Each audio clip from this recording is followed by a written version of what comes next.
shame of my back, staring the soul, walk tall and don't lose track. Zipping it out of my shoes, it's weighing me down, it's weighing me down.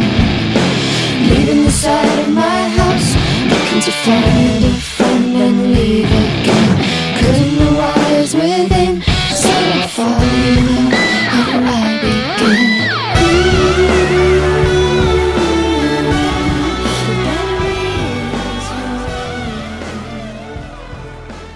Welcome to the 3% Podcast, the bi-weekly podcast coming from Open Letter and the 3% website. As always, this is Chad Post from Open Letter, and I'm joined by Tom Roberts from Riff Raff. Hello, hello. Although you're currently not in Riff Raff, right? You're in Utah? I'm in Utah, yes. Just vacation? Sort of, yeah. Just hanging out in the woods, basically. That's nice. How do you like Utah? Utah is weird. It's beautiful, but man, it's weird. The weirdest thing is that, they really don't like drinking around here. So it's hard to find just one bar for 70 miles where I am. And every beer on tap is capped at 3.2%, I think. And things like that. So, does not seem very fun for that part. But everyone's really nice. I don't know. It's just, I would never in a million years live here. It's just, I feel like it's a different America, as they say. Although you're saying that there's you thought that there'd be a lot of Trump stuff, and there is not. No, there's definitely not that in-your-face sort of confrontational aspect of the Trump supporters that I've encountered on the East Coast. You don't see bumper stickers, lawn signs, things like that. Maybe it's just because literally everyone, was Trump. I have no idea. They don't have to advertise themselves. Right, exactly. That makes sense. So since you're over there and the quality is a little bit sketchy, we'll try and have a somewhat shorter podcast probably, although who knows, it always goes off in other directions. But the first thing that we wanted to talk about, the main thing was that you got a letter in response to the last podcast, the one about the National Book Award translation long list, and then which got off into a whole long conversation about supporting mid-career people in bookselling or publishing and what the ABA could be doing for that and various other things. And Leslie Rains from the City of Asylum bookstore, which is a very incredible place and great store, and she's fantastic. She wrote in with a couple of comments. The main thing was her asking you this question: could you elaborate a little on your views of the ABA and the way they promote indies? I generally think they are well-intentioned but naive. I find that most of what they promote doesn't really apply to us, and I'm wondering what your thoughts are. And right. That all goes to you, I think. Well, I mean, it matters to you too, because I think it sort of goes hand in hand with the way that the ABA is connected and funded. A lot of what they do is funded by the larger publishers, of course. Mm-hmm. We had NEBA last week, the New England Independent Bookstore Association fall conference here in Providence, or there in Providence. And I was on a panel that was, it was about doing events and things like that. So it's irrelevant. But the there was a sheet of paper on the table for the moderator who I was sitting next to, and I saw that it had these bullet points of things you have to do at the beginning. And of course it was turn off your cell phones and don't forget to fill out the evaluation form, but also make sure to think Random House and Ingram and all this. And it's oh God. So you just can't ever really escape the fact that everything is possible with the booksellers are brought together basically because the large publishers pay for it. And I know that a lot of small publishers also pay in terms of, when they go to Winter Institute, it costs them money, obviously, yeah. But I forget what it is, the $5,000 or whatever for the entry level sort of. It's all changed up now, dude. I realized halfway through that it is now this what they're calling a la carte system, which I think is interesting because it does allow publishers to sort of view the offerings on hand for promotion and decide whether or not they're appropriate for what they do. which I find it's a good thing. It's also interesting because it'll make people change the way that they approach the whole thing. I think it's good because like when I was going with New Directions all those years, we never had an author, right, for the author reception because who would we have brought? You know, Yeah. like the cost of bringing someone from Argentina or Hungary was just ridiculous. So we paid for that and never benefited from it. So Yeah. now we can just pay for that. Anyway, I think so. I do think that what ABA does is sort of in terms of promoting indies and the ways that they try to promote people to stop at indies is done not intentionally, but sort of is a byproduct of the way that they are close related to the people that pay for all of this stuff, which is the large publishers. And what I mean by that is that when they launch these new campaigns to do X, Y, or Z, it sort of has this feeling when they start putting books into the mix that it's the stuff from the large publishers. You know, when they're doing banned book weeks and this sort of thing that is meant to help all indies sell more books, the publishers are providing those lists. You know, they don't go to you and ask you, you know, can you contribute something to go on this list? It's definitely big publishers first, and then maybe some indies down the road. That would be interesting to have books that were banned from other countries as part of that sort of right. banned books display. Just thinking out loud. Somebody came into the store, a librarian came into the store last week, and she said, "This is great. Like, this is such a nice little showcase for things that we should be having at the library." I was like, "Oh, that's good." She's like, "Do you do anything for Banned Books Week?" And I was like, "Well, no, because one, I feel like that's more of a library thing. Like, bookstores generally ban books, and so like, I feel like there's a weird messaging thing with the banned books thing because you're basically just saying, here's a book that has been banned. Yeah. Let's promote it." And it's just a weird thing for me to get on board because, like, well, lots of things have been banned over our lifetime, and like we sell all of it all the time anyway. So right. I don't. It's a weird way to call attention to things that. It's almost like shaming the bad school boards.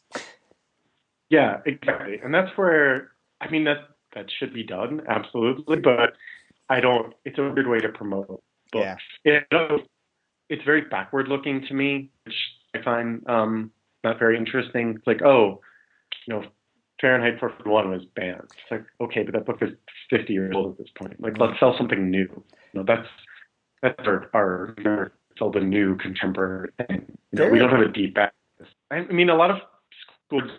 I mean, I don't know if this is still there, but didn't allow Catcher in the Rye and things like that because you know, discussions of sex by however old he is, 16-year-old, and lots of swearing and drinking and things like that. My school board didn't even think twice about that sort of thing. And, you know, there were no permission slips or any of that bullshit, you know. So it's, you know, different everywhere. And I think so many books have been banned that which is a bad thing, but it's sort of hard to me, it's hard to make sense of what the banned books thing is representing beyond, like you said, shaming school boards. Although, okay, so to bring it back to the ABA, though, aside from that, which they help do promote, and it is part of that, what you're saying, reflecting of they're going to go to the bigger presses that have Fahrenheit 451 or whatever that are classically, famously banned and promoting there. What other ABA sort of promotions do you have in mind when we're talking about this? Like, I guess there's two different ways. There's the way of like the ABA telling bookstores you should promote these sort of books, or then there's the ABA promoting independent bookstores as a place that people should shop. And both of these seem valuable, I guess. Maybe the second one more than the first one. Although with the second one, last time we did a podcast, I tried to link to IndieBound, or what is it called? Indie Next? Oh, God. IndieBound. It is IndieBound. Okay.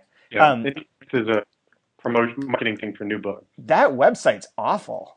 Like, awful. Yeah. I mean, think about the logistics of it, though. I mean, they're basically trying to make a home for shopping for an independent bookstore without linking to an individual bookstore, but trying to make that link. And so it's this thing where you're like, here's all the books that are published that you might be able to buy from an independent bookstore. and then behind that is a sort of way of connecting you to the actual store. It's a Right. logistical nightmare. That part, oh, I know. When I worked at Coleridge Books, this all launched. It was like Book Sense back then, and they were first starting to try and get this part together, and it was super complicated. That part I'm fine with. The fact that I typed in Patient X and the book, the David Peace book, did not show up on the first 2 pages is the problem that I mean. Like their search engine, there are better search engines. That should be Oh, the least problematic thing is finding the book that you want. The next part of it of like hooking you up with the independent bookstore, sure, that's complicated. But if I had to like go through 3 steps to figure out where the David Peace book was to link to, I was already like, I'm never using this. I wonder whose database it actually is. I don't know, Because and whose search engine it is. yeah, I'm gonna try it right now because I suspect it might be Ingram's, which is oddly not that effective. You're better off. Like I use, this is way too in the weeds for a lot of people, but in our system in our store, I can look up books that we don't have in the store, and it gives me the data on that book. Mm-hmm. Then I have to take that and go to Ingram and see if they have it. But it gives me the ISBN. I always search for by ISBN on Ingram Yeah, because otherwise, I use iPage constantly, and but I usually use ISBN too. so if I look up patient, whoa, what the hell? This is some live podcasting for y'all. So I typed in Patient X, was the actual title. I did not Yeah. miss a word. Nope. There's nothing missing. I know. And wow, Yep. these are not at all what should have come up. Nope. That's what I mean. Like that's the part. That's the level. That's crazy. That's not good. But I have a related. This is kind of going to go in a bunch of different directions, I suppose. And I want to come back to like what you see that's the value of being a member of the ABA and what they could do for riffraff specifically. But when you say like at the NEBA or whatever, it's sponsored by Random House and Ingram, and so are like a lot of the events. I'm trying to think of like an analogous situation. Like I don't know. I suppose like if you use within the media industry, are all like film festivals sponsored by like Sony or MGM? Or like No. in most like in cultural events, like we just had the Fringe Festival here, which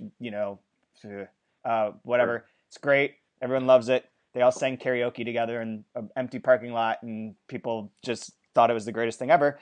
But the Fringe Festival is here, and it's only ever sponsored by like higher educations of higher learning and banks. Like almost everything is like a bank, so it's always like we want to thank like First Fifth or whatever it is, or Third Fifth and M&T banks for sponsoring the Fringe Festival, and that seems like a more distance than it would be if it were like brought to you by whatever I don't know, Jiva Theater, something that would be more directly related to the thing itself. I mean, these two aren't analogous because one's a public festival, one's like a trade show, but nevertheless, like Right. there is something weird like that you're getting at of like. In a lot of these things, it does seem like even like the Penn World Voices Festival feels like it's sponsored by the big presses and not by outside entities. Although I could be wrong about that. Well, Penn might be one of the rare things that does actually get outside. Yeah. And by outside, I just like without a direct stake in what is going on, right?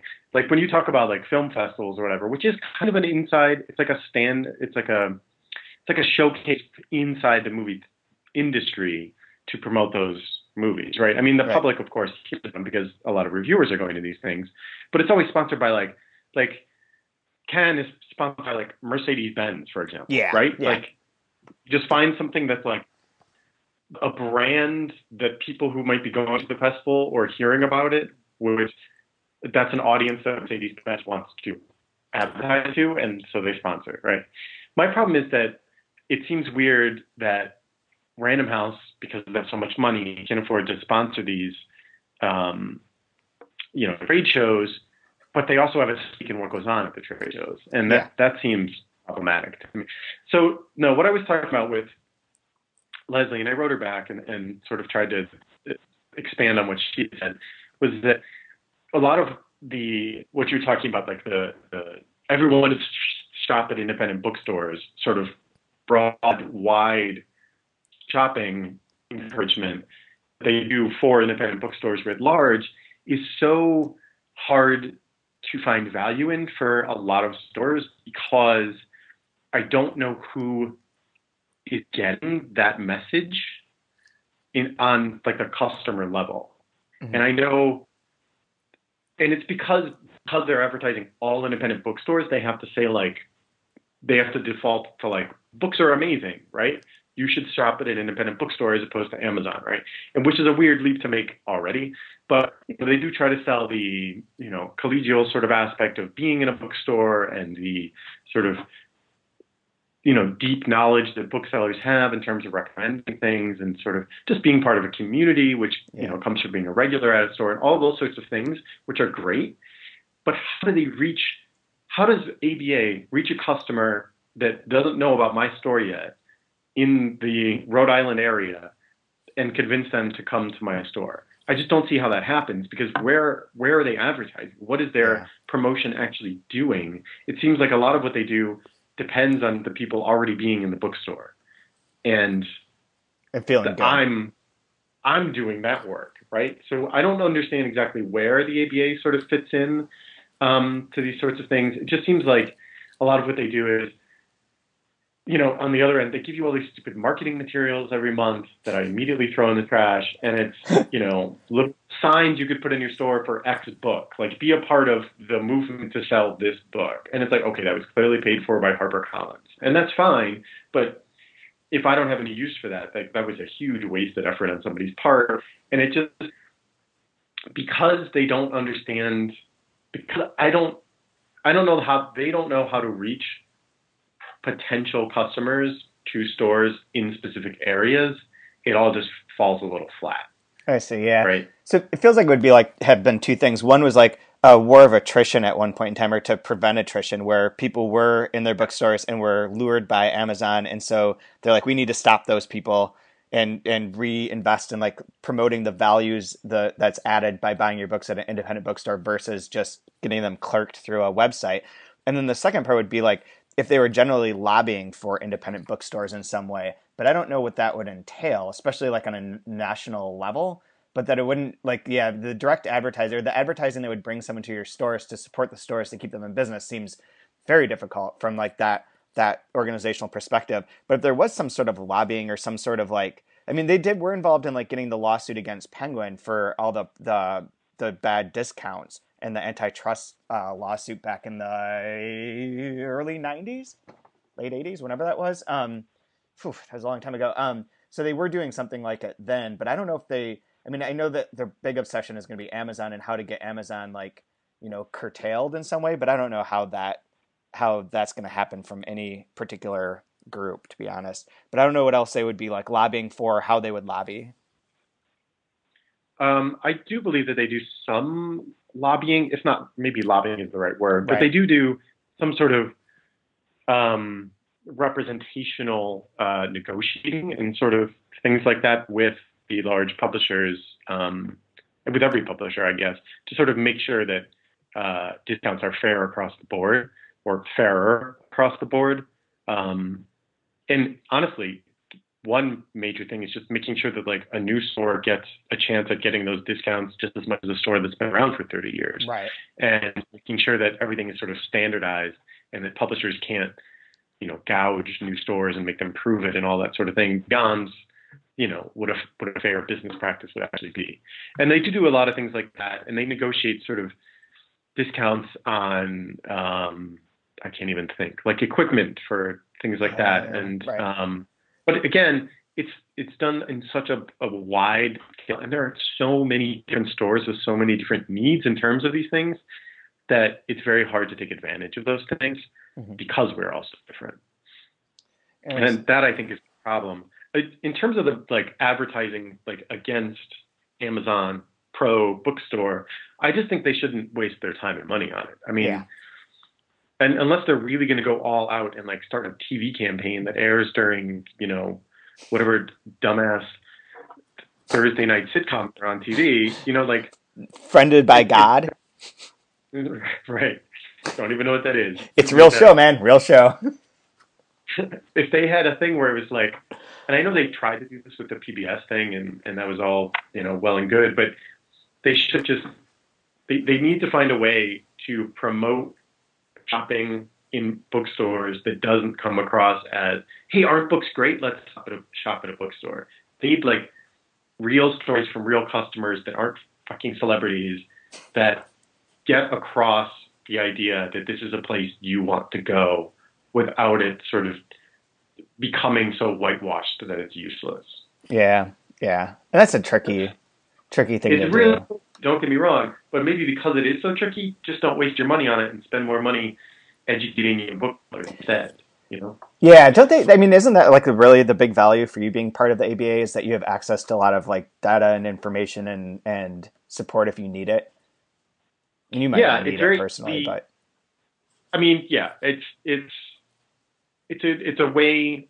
They have a lot of these workshops and things like that, and they facilitate a lot of conversations between booksellers at things like NEBA and Winter Institute, even BEA in some way, where I can go and talk to somebody about what worked. And there's a lot of things that, like, for example, so my panel was about promoting, or basically just having an event program, right? Like, how do you put it together? What are your goals? All those sorts of things. And a lot of people in a lot of small towns in New England, really, I kind of knew this already existed, but they feel like they have a really hard time getting anybody, local authors, to their stores because they are these small towns in the middle of nowhere in New England. And we look at people like all bookstores in Boston and think, well, of course they get everybody because they're in Boston. Yeah. And everybody, I mean, they assume we get everybody because we're in Providence, which is, because we have 200,000 people, they think we're a huge bustling city. It's like, no, I'm competing with Boston too. Don't worry about that. But, and so there's this conversation about, like, how do you do all this? And because I was on the panel, I got to sit down and talk to the other people who own stores on the panel. And of course, there's a room full of 40 people who wanted our advice on the thing. And it allows you to have a conversation about these things that, like, Emma and I just don't always talk about aloud because we just sort of know it. Do you know what I mean? Like, we just do these things, so we don't think about them so much.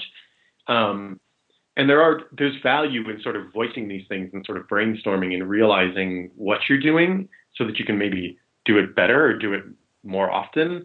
For example, like, I realized, unlike when I lived in New York and worked in bookstores there, we have a core group of regular customers that I recognize, and they know each other, right? Like, I know who's friends with who or who associates with who and that sort of thing. And if there's an event coming up that I know one of them might like, I can ask them point blank when they're in the store, like, hey, Mike, do you know if Riley's coming to the event? Right. And it sort of puts a little bit on them to sort of, make plans to come or not to make plans, but it's a way of, like, further spreading the sort of efforts that we're making to get people to events to our actual customers. And I hadn't thought of that before because we had just been sort of doing it, but it's something that only a small town store can do, as opposed to something like New York where they have, absolutely guessing, but like 1 million unique visitors a year. I have no idea. Right. So it's, the whole point being, like, ABA does that. It's really good at facilitating conversations between bookstores in different places to sort of share their knowledge with their customers, with each other. And because they set up all this and enable all that to happen, I do think it's useful. And they do this lobbying thing. And I do think they're finally trying to come around on, being on the right side of diversity issues and more long-term financial stability issues. But again, these things are all, at least the financial issue, is so complicated, based on so many different factors, that I don't really know how they can address it. But I think in a lot of cases, just having the conversations in public with with other booksellers, in a lot of them in a room together, is definitely a step in the right direction. So I think they're really good at that. It's just when, they have these massive campaigns that I just sort of feel they missed the target, like the whole, like, independent bookstore day.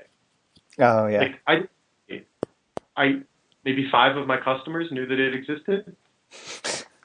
Isn't that mostly run, though, dependent upon, like, the individual store doing a certain number of activities to attract people, or, like, utilizing it for their own community? Because that's my impression. Because we did a independent bookstore day event at Brazos, and they had, like, a ton of people there, and they were doing all sorts of special promotions for Independent Bookstore Day, but it seemed like people only knew about it because they were like customers of the store, maybe, and that Brazos does a pretty good job of like integrating itself into the community and being able to announce certain things to people who go shop at bookstores in Houston, but it felt very like dependent upon the local thing. Like there wasn't it's not different than analogous, but different is there's what is it? Free Comic Book Day in May, where every store gets X number of free comics that they give out to individuals, and that seems like, you know, very top down. Like here's all this stuff, and you just give it out however you want to at your store.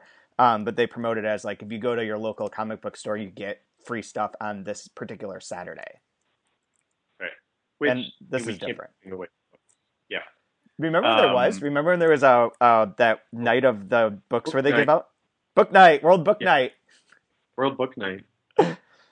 Yeah. Yeah, that didn't work. I'm not saying there isn't any value in Independent Bookstore Day, and if we wanted to make hay with it in our own way, we certainly can, and we did a little bit last year. But the problem is that like ABA gets involved and starts, you know, printing a whole bunch of materials, and if you want to participate, you have to buy all this stupid merchandise and try to sell it and all that sort of stuff, which is just really turns me off from the whole thing. But here's the kicker: you can't get on the Independent Bookstore Day website list of bookstores and buy some of this crappy merchandise, and that's not good. That's because that does not acknowledge that my store has literally no interest in any of this dumb merchandise, you know. Fair. So that I think is where Leslie is probably coming from, where it's like, oh hey, they're trying to promote independent bookstores and reading and all this sort of stuff, but the way they're doing it is with this set of materials and these books and this sort of thing, and it's like that isn't really useful for a store like mine or a store like Leslie's. That I think is her probably what she means, like it just isn't useful to them. Yeah. And that's fine. Again, that's going to be fine. I would much rather be a store like mine than the kind of store that uses that sort of stuff. And that's our choice. You know, we are clearly sacrificing sales in some departments because of that. But by the same token, we're developing a loyalty among customers who really want a store like ours, right? And that I think is, for me, far more interesting to run a business like that. And I think it actually does. Like, I feel better at the end of the day. I sleep good knowing that, or sleep well, knowing that like people come in and tell me, "Oh my God, this is an incredible, you know, selection of books. This is so diverse. You guys are really, really doing it." That makes me feel good, and it makes me believe that like when enough people hear about it and know that that's what we do, that's a better sort of. We've created something actually unique as opposed to just another independent bookstore. And I feel like I'm shitting all over like a independent bookstore, and that's not what I'm trying to do. It's just I feel like in an attempt to battle Amazon in recent years, a lot of, and this is, I'm now realizing a lot like politics, a lot of independent bookstores that did used to sell a lot of quirky regional sort of things have sort of come back to, we gotta sell all of the big new releases and we depend on that for our income, and you know they got to have stacks and stacks of whatever the big book is, even if like they're selling because they know they have to in order to make money, as opposed to really choosing to have an identity that you know creates an identifiable brand, basically. Yeah, it feels like it's starting to swing back towards the identifiable brand and local market thing a little bit, but it might be wrong. But for a while, it did definitely go into like all independent bookstores had the same titles on there. I mean, that's sort of what the ABA is like, whatever it is, the Indie Next list is sort of encouraging a sort of uniformity of display, which is kind of silly because it runs counter to the independence part. But like there was a time, even back in the late 90s, when everyone started looking similar and trying to like have the books that people were going to be buying on Amazon, but give them other reasons to buy them from the store, versus like having stuff that you probably wouldn't come across on Amazon because it's not the big thing that everyone's talking about, which seems to be more beneficial on like an individual store level if you can get the right audience that wants to sustain that. Right. And once you guys build all that, then you can franchise. That's the idea. Yeah. We'll do something totally different on the other side of town. Um, but yeah, that I think is what the issue is, and where all of this fits into a publisher like you, or even smaller independent publishers, is that they really want you to support them and be part of the ABA. I mean, like Hmm. they want your money, one, but they also want you to sort of promote them among other publishers and that sort of thing. And it's just, well, what are they offering in return? Yeah. And do you feel like they offer you anything? Oh no, not in the least. Like we've tried to get our books on. I mean, other presses that are our size or smaller have been chosen for that Indie Next list, and we've tried a number of times, and we just never got picked. In all these years, so that would have been a benefit, which isn't being able to go to Winter Institute. We don't get to do the one thing that I wanted to. They only sold that to people who had gone there before. So that's a bit of a disappointment, but at least we can attend this year, like in a legal way. But other than that, like not really. It's not like if they were willing to like help promote the Best Translated Book Award to bookstores, I would be on board with that. And I feel like they should do that out of kindness and not out of a desire to try and get money from a non-existent budget. Um, but I don't know that that's going to happen, and I don't. Yeah, otherwise, I don't, not really. I can't say that there's anything specific that I've ever been like, yeah, fuck yeah, go ABA. They did. The head of the ABA told these people that they should open up a bookstore in Rochester, so that benefited me indirectly. A bad thing. Um, yeah, I guess that's the issue is like what I feel like there's a lack of um, benefit and encouraged collegiality between independent booksellers and independent publishers, Yeah, and that I think should be fixed because right now it's just the ABA seems to do a lot of facilitating conversation between large publisher marketing departments and independent booksellers. yeah. And That's where the independent thing breaks down into like, well, this is a business, and here's how we can make the most money, rather than the independent side of it. Of we're independent, and we should be supporting independent thought and diversity and whatnot. right, right, and I guess that's just I mean, people open Capitalism. bookstores for reasons. That's capitalism, right? Like, I understand that, and also like, I don't mean to like shit all over Reynolds' marketing department. I mean, these people have jobs, and their job is to promote their books, and what we're doing. And a part of that is being friends with independent booksellers, and that's a good thing. I just, it just feels like those people are given so much more access to the Yeah. independent bookseller, Oh God, and yes. yeah, it feels like they're paying for access. Yeah. Period. And And- that I think is kind of gross. So, yep. That always is. That always is. Related to what you're saying about iPage, I want to run something by you. Just, unless you have anything else you want to add about the ABA. no, I can't think of anything at the moment. Something will pop into my head in a minute from now. But I'm go ahead. sure. Okay, so for a while, people have asked about like, well, there's always been a misconception with the translation database as I put it together, because it would say like we track all like fiction and poetry, and people would be like, well, why don't you track like genre books too? And be like, I do. Fiction includes everything. It's fiction. Anything that's fiction is in there. It's not like only high literature or anything like that. It's all things. So for an article that's coming out in Publishers Weekly and their show daily at the Frankfurt Book Fair, I decided to go back through like 3 years of data and see like what categories things fall into. And I'll explain the methodology first, I guess. So what I did was go into iPage. No one goes into iBooks. I went into iPage and went through every single title, did the ISBN, and looked at the BISEC codes that publishers assign. So for anyone who doesn't know, there's like these book industry study. I don't. What does the AC stand for? No idea. Access codes is wrong. Codes, but whatever. They're groupings. So it can be like crime, thriller, single detective, or like fiction slash women slash 20th century. Things that are like somewhat subcategories for different titles. So I went through in each one and looked at what the publisher had assigned to it, and if it had crime anywhere in there, I assigned it to crime. If it had historical, I assigned it to historical. Horror, romance, speculative I used for sci-fi and for fantasy. Anthologies, short stories by a single author, which is its own code, Western, and young adult, and tried to come up with like some numbers on like what percentage of books in translation are coming out from these various categories. You want to guess what the biggest one was? Aside from general. General's biggest. I'll give you that. Romance? No. Romance is tiny. Romance was only 3% of the books over the past 3 years. It's an obvious one. Well, I guess, yeah. Got to be like sci-fi. No? It's crime. It's all crime.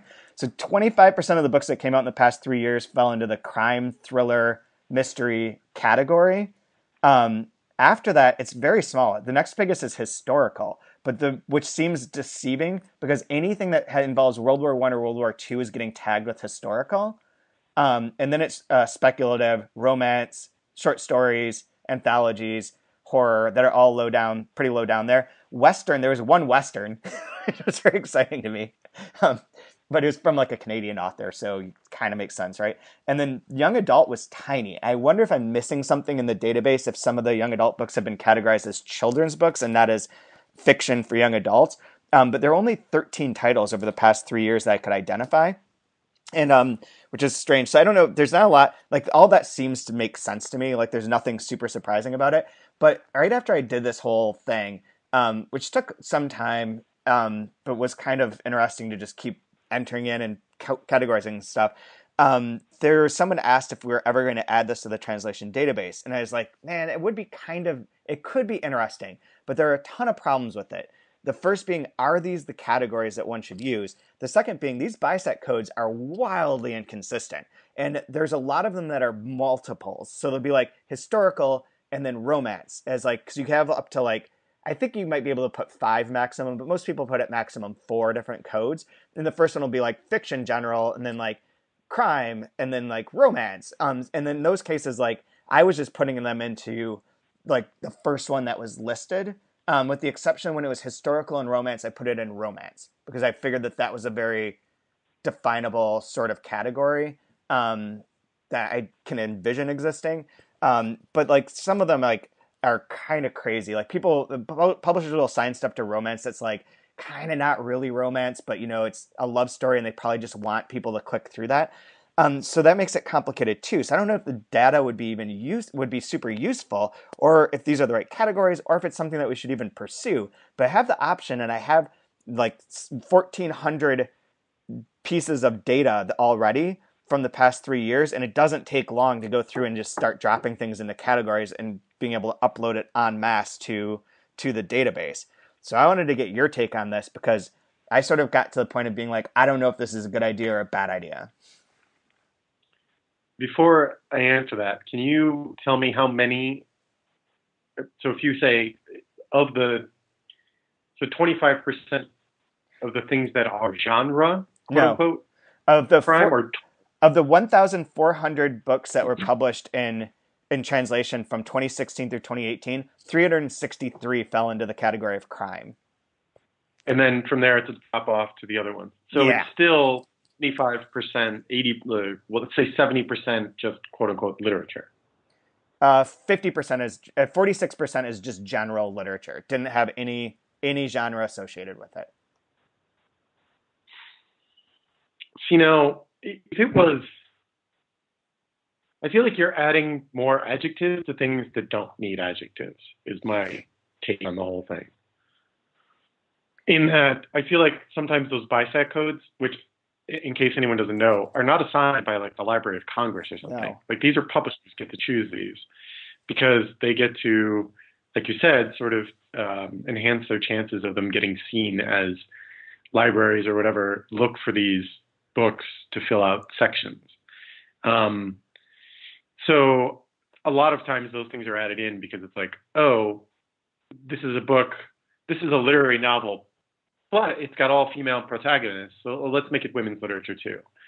And it's never going to be printed on the book, so everyone's just like, oh, well, if we can get more sales that way, then let's do it. So I don't know that information should be thrown into a database in terms of sorting it into genres. The ones I think are interesting, though, are like, if you wanted to know what horror books there are 18 of them that I identified, but you could find all of them in theory pretty quickly, or like science fiction speculative ones, like having that as a resource so you wouldn't have to look at books, you could get that grouping. There's nowhere that if there was a store that wanted to do a display of horror in translation for October, they can't find that. There's nowhere that you can search and get that information. Except for like if LitHub comes up with a list, but that list is going to be generated through like memory and basic Google searches, not through like a systematic profiling of data. And that's where it could be beneficial. Some of them are weird, granted, but like they're not. It's not a terrible thing to say like how much, because I wanted to break down the crime one. I was going to do this when I wrote my last post, but I got annoyed because of the National Book Awards and just decided fuck it. But I wanted to break down the crime one into the different languages and regions of the world, because I'm pretty sure it's going to be mostly Scandinavian, but I might be wrong. Right. But it would be cool to be like, how many Norwegian crime books came out in translation, and just be able to find that information in a second. Yeah, I guess the problem is sometimes I feel like these codes are secondary and not primary descriptors, and I don't know that they should be included in every case. And at that point, that's a lot of work determining that sort of thing. When most of them are general, it seems, I don't know if that's a good thing or a bad thing. So if the 46% are just general, so most books are just like a book that exists. The one that I didn't count, that I think I mentioned to Emma, it was when we did the last podcast. Maybe I talked about this a little bit then, but is that there's a ton of them that show up as being humorous, which I didn't keep track of, but I was like shocked. But then I'd look at it and be like, well, that's not really funny. That's dumb. Like a book that's like dumb, that's like NPR funny. I guess, I don't know. That's not really humorous to me, but like that was a category that came up more frequently than I thought. And that's where like there are other ways that one could use this. Another option would be if there's a way to like have multiple things, general plus plus plus, like basically replicating the bisect codes, but taking those bisect codes that are long and generic and making them into smaller categories might actually be kind of interesting. Even though it's all dependent on a publisher entering in that information. So I don't know. Right. I mean, it's not hard to do. And if it's wrong to some degree, you know. It could be changed or adjusted, or it's not like it's written in stone. Like none of this stuff's written in stone. I just went through and was adding books from 2011 that I just found out about, and like changing some titles because I'd screwed them up. Like it's not fixed in stone, but it could be something that some researchers would find, potential researchers or bookstores could find interesting if bookstores would use this to like discover things that they could carry for their store that they hadn't heard of. How would you, what would this column's header be? I just call it genre, I guess, and general is a genre. I guess my problem with this, I'm a little loath to this, only because I feel like there's just a very strong divide between people who are pro-genre and people who are anti-genre. And right. I think as soon as you introduce it, it causes problems. But see, like you wouldn't have to use it by any means. It's just an additional field. The same way that most people don't use the like translator gender field. Right. Like that's not a super common one for people to look at, but it's there so that you can see it if you want to. Because it's not enforcing anything. It's just adding, supplementing. So I'm just really not sure. Sort of like leaving this out there for like the audience to respond to too, because it could be interesting. The other one that I did that was crazy, that's in a new post that goes live. It went live by the time you're listening to this, it will have already gone up. But it's about Iceland for the book that I'll talk about in a second. But it included I looked at all the books from Iceland that have been published and when they were published. And dude, we were super far ahead of the curve on this. Like Open Letter was doing Icelandic books before they became anywhere near popular. And then they shot up. And it was right after the Frankfurt Book Fair that they went up. But what's interesting is that there's only of the authors that have been published, 41 of the 59 Icelandic books that came out over the past 11 years are all published by the same 8 authors. So it's a very small number of authors who get translated a lot. And then there's a very small number of presses who do most of the books, which isn't unusual, but like is really stark in this case. Like it's kind of surprising, like how many Icelandic books there are. And then like all of them are done by like 4 presses. Yeah, I mean that is, like you said, not that surprising, but But it's awesome to see. So yeah, so of the top 5 publishers of Icelandic literature in America since 2008 have done 44 of the 59 books that came out. So wow. yeah, it's like, I mean, it's not just like a little bit. I mean, it's gigantic. 75% of all the Icelandic books are published by 5 presses, the ones in translation. And they're like, and what's funny though is that then it's like FSG is one of the ones on there, but FSG only does 1 author. And they've just done it, what, 6 times at this point? 5 times. 5 shown 5 books. times. Yep. Yeah. So it's pretty cool. Which, side note, do those sell? I have no concept.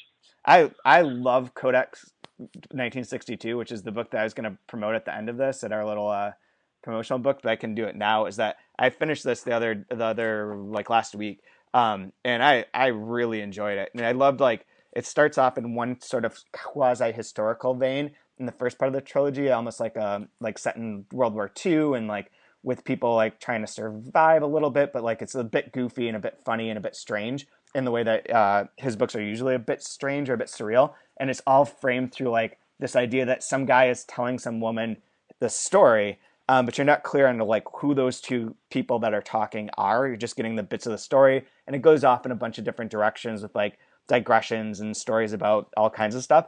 And then the second part becomes almost more like a Thomas Pynchon book to me, where there's like some like quasi slapstick bits of like a weird conspiracy, and it's very fun. It's more about this one, the father of the main character who you find out is narrating this, and then the third part takes a big jump into like contemporary times. This all first ones are in 44 and then 62.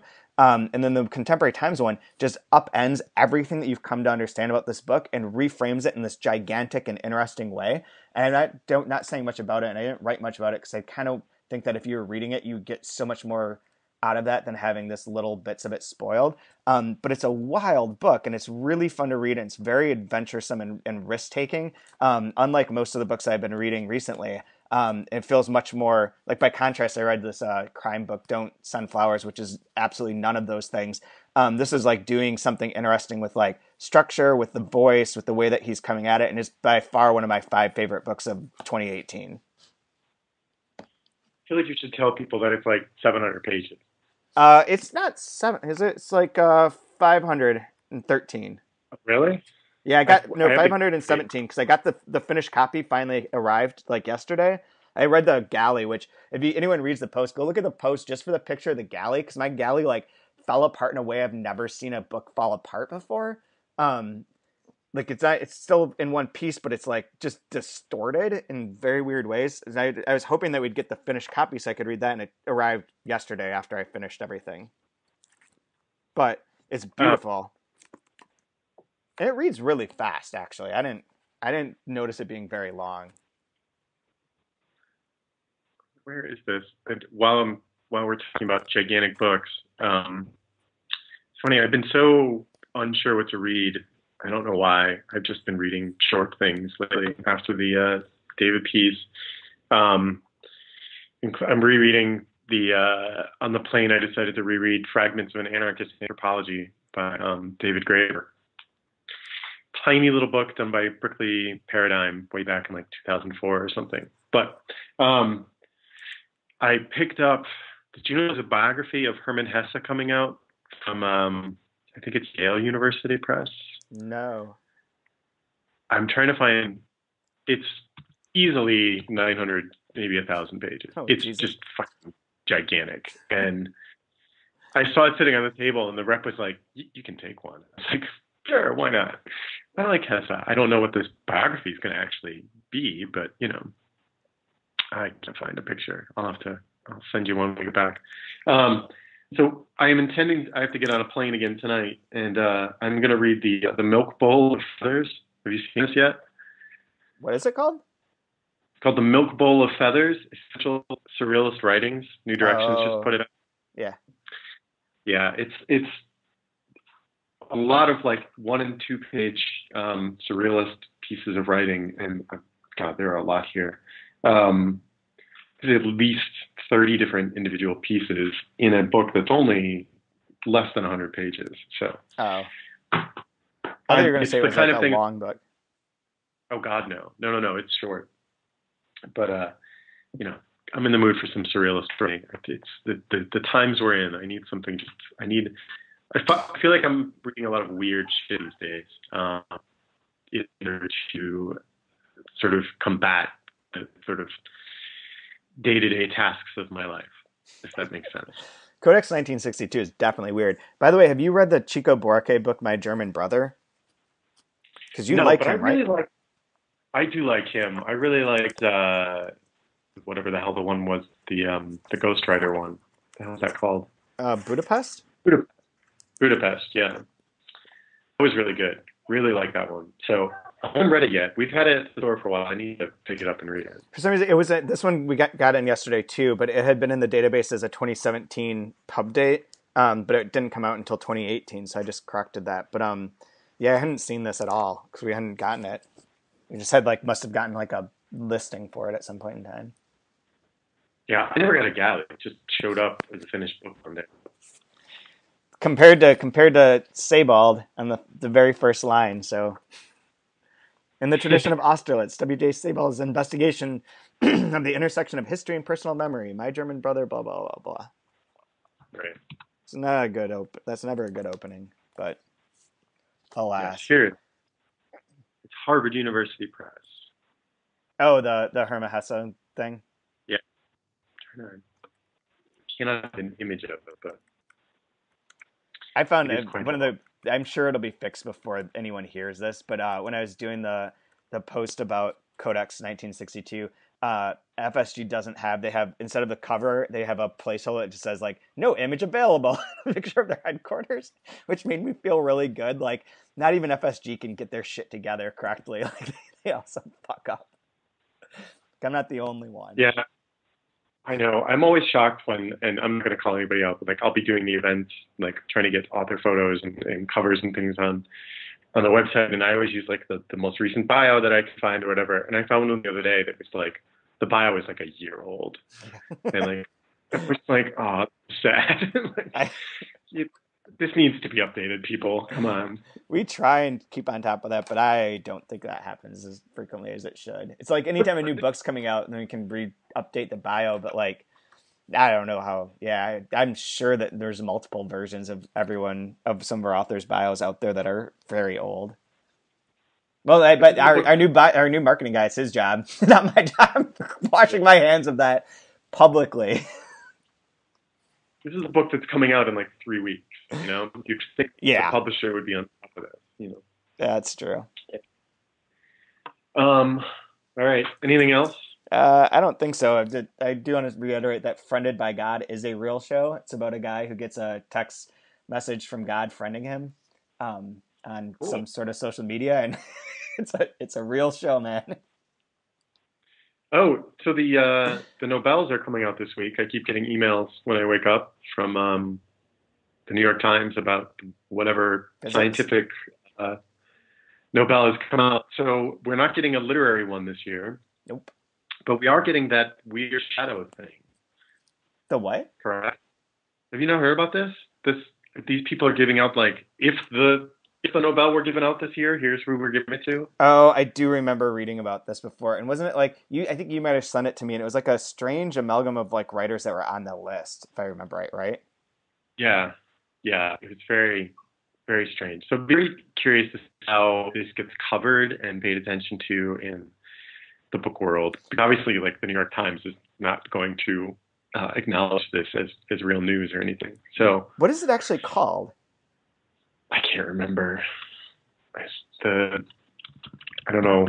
I don't even know how to find this. I don't either. Everything I'm typing in is leading me back to sex scandals. Yeah. Just over and over again. Yeah. So how do I? If I can find it, I'll link to it so that everyone can pay attention. Guardian here. You found it? Found something in the Guardian that says alternative Nobel literature. Oh, that's a good way. A replacement award set up by a host of Swedish cultural figures has unveiled a short list, but that's it. The the new Academy Prize in Literature. That's what it's called. Oh yeah, Neil Gaiman and Haruki Murakami are two of the people who are on the short list. Oh, it's up for a public vote. Great. Oh, that's Great. even better. That's never weird. Haruki Murakami withdraws from alternative Nobel Prize. Hold on. This just got interesting. So the novels had been shortlisted. Why? He wants the real one. No, he says that you're wrong, Tom. That's just cynical. He just wants to focus on writing. He doesn't want to focus on prize winning. Okay. Well, The Guardian is covering this, so clearly this is going to get some attention. Be very curious to see how this is received in the U.S. Neil Gaiman's going to win. I mean, if it's just a popularity vote, then yeah, clearly Gaiman's going to win. It's him, Murakami, who withdrew. Do you say Marise Konde? I'm not sure how you pronounce your name correctly. And then Kim Thuy from who's the Saigon Canadian writer. I don't think for a public vote that Neil Gaiman is going to even, he's going to get like 85% of the vote. Yeah. Yeah. Oh, but not to be cynical. I'm sure it'll be split pretty evenly because those other authors are really good and really important too. Sure. That's what it comes down to. You know what? I think it all comes down to celebrity in the end. Yeah. Sorry I brought this. I'm fascinated now. I'm in. I forgot all about that. I remember I thought there was like a long list, and the long list was also like this eclectic mix of like high and low brow culture and everything in between, and with a weird emphasis on like American and British writers. Or, I mean, Haruki Murakami, who's kind of, close to that. Right. But whatever. But cool. Anyways, yeah, I have nothing else to add. I'm done. Anyways. All right. I'm going to be hiking. Oh, wait, I do have one thing to add. Let me add one little details for anyone who's still listening to this. The 2-month review will begin on today, the day that you're listening to this podcast, Wednesday, October 3rd. Will be the first YouTube version with Declan Spring talking about Fernando Pessoa's The Book of Disquiet and what New Direction is going to be doing for the Pessoa project. That'll be available as a podcast on the 2-month review feed on Thursday, the 4th, and on this feed over the weekend. I'm delaying it so it doesn't come out right on top of this one. We also, for our 10th anniversary, we made merchandise. We have tote bags, open letter tote bags, but we also have t-shirts that say, "All your books are belong to us," based on that famous bad translation of "all your base are belong to us." And those are available through our website for, I think, $10 and $20 respectively. But people should come buy them because we do have a bunch of the t-shirts that we printed up for our 10-year anniversary, and to have something that's sort of fun and a little bit goofy, a little bit more open letter than the normal 10 years! Exclamation mark. Right. Although, if you sent t-shirts that said 10 years, exclamation point, but with no other, acknowledgement to what that would be celebrating, that'd be a cool. I wonder if anyone would ever wear that. 10 years! I would just tell people it was an old punk band that they'd never heard of. Oh, yeah, that's a good idea. That'd be good. But yeah, so you have all that. So, and also, if anyone has any comments on whether or not we should add genres to the database, let me know. Send us emails. We love getting them. You can send it to 3percentpodcast@gmail.com. And I think that's officially it. Okay. Good. Sounds good. Okay.